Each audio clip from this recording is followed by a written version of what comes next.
Hello po sa lahat po ng mga fans at sa lahat ng mga supporters ni Mr. David Licauco and Miss Barbie Porteza. Kamusta po ang lahat ng mga Barda fans na talaga naman nag-aabang sa mga updates po natin, ano? Dahil ang mga netizen ay may pambihirang napansin, ano? Dito po sa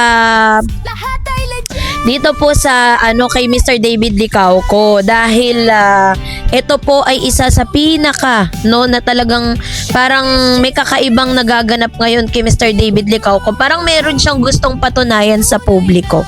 So yung ating pag-uusapan maya-maya lang. But before that, if you haven't subscribed yet to my YouTube channel, please don't forget to like, share, and subscribe at hit mo na rin ang notification bell for more showbiz updates.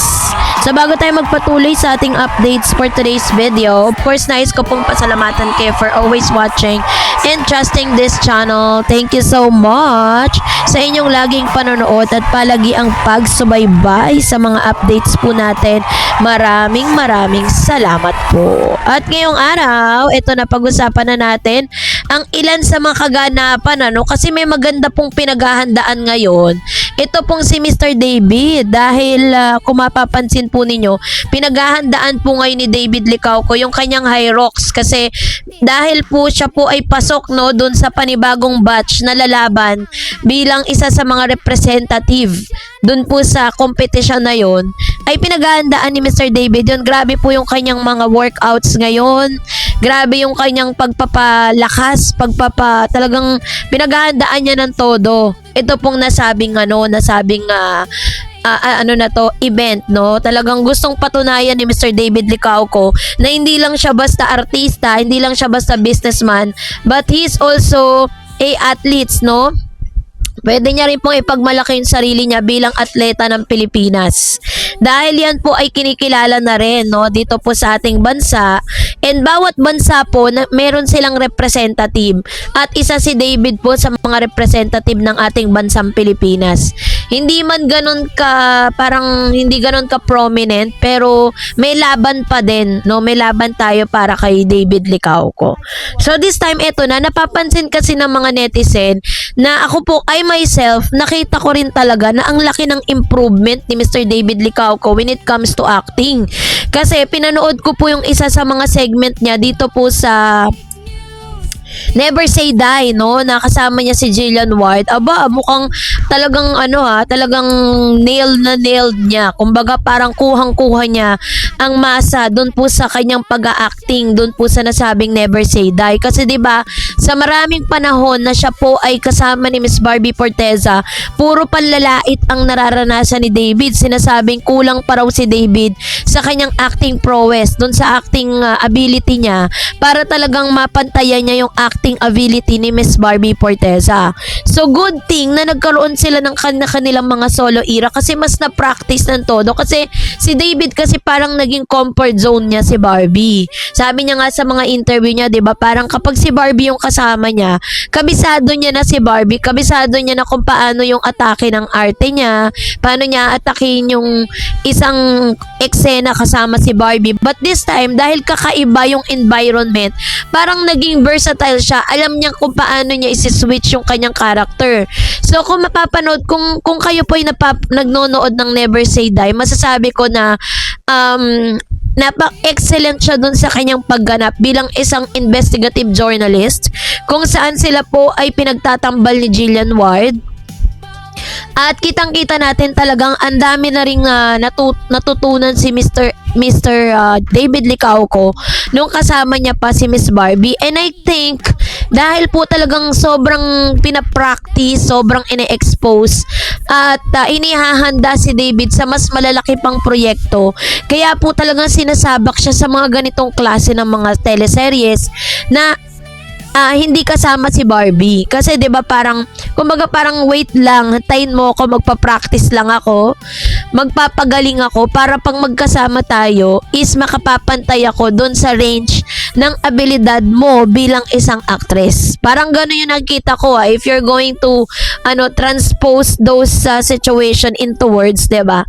Parang gano'n yung nakikita ko with Mr. David. Meron siyang gustong patunayan sa lahat Kasi parang sinasabi ng mga bashers si David David daw ay bano.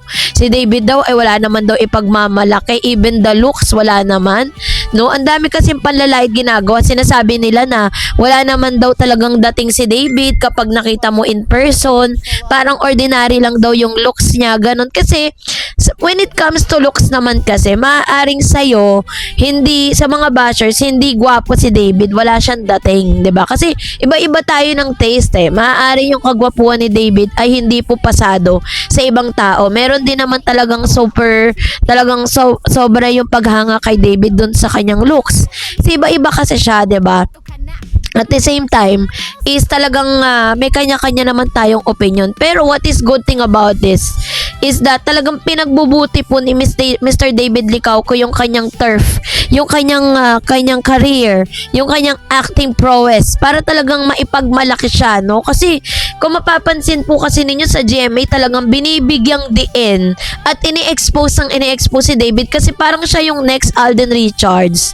Pero although napakarami pong mga actors din na magagaling sa GMA, 'di ba? Meron po diyan na si Mr. Hindi ko kilala pero kilala ko sa mukha, no? Yun, parang si David lang sa actor kasi sa GMA, parang si David lang talaga yung sobrang kilala. Si Dennis Trillo magaling talaga yan. Si Alden Richards, part of A-listers. And then ito nga si pangalan nito? David Licauco. 'Di ba? Kasi nakita kasi ng GMA na nung lumabas talagang masabi mong blessing talaga sa kanila yung Maria Clara at Ibarra dahil nung lumabas po yun talagang nabigyan ng malaking highlight si David.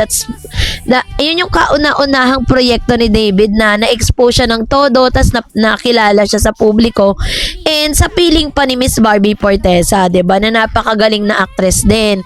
Sa ngayon po si Barbie ay may mga inihahandang proyekto. Kala natin tahimik lang si Barbie sa umpisa pero may mga projects po yan na paparating.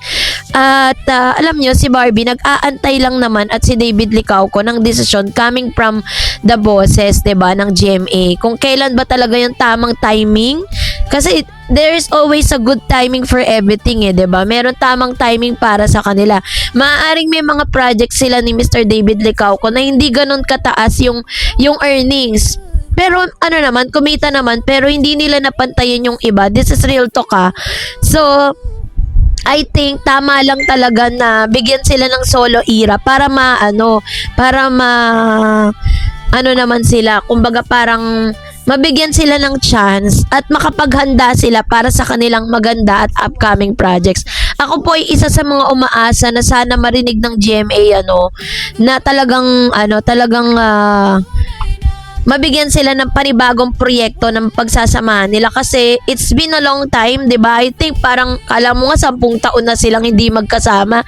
Pero kung bibilangin, parang almost 1 year pa lang naman na hindi sila nagsasama sa proyekto, 'di ba? At ang dami na pong mga nag-aantay na mga lalo na yung mga seniors po, 'di ba, na nanonood sa mga updates natin. They're requesting to have a movie comeback with the Miss Barbie and Mr. David Licauco, 'di ba? So yun po yung dapat nating abangan at let's continue to pray for that and let's continue to support Miss Barbie Fortesa and David Licauco for their solo era project. So that's it for today. For more videos and updates, please don't forget to like and subscribe and please don't forget to follow my Facebook page, Dareds TV and Dareds channel. God bless everyone.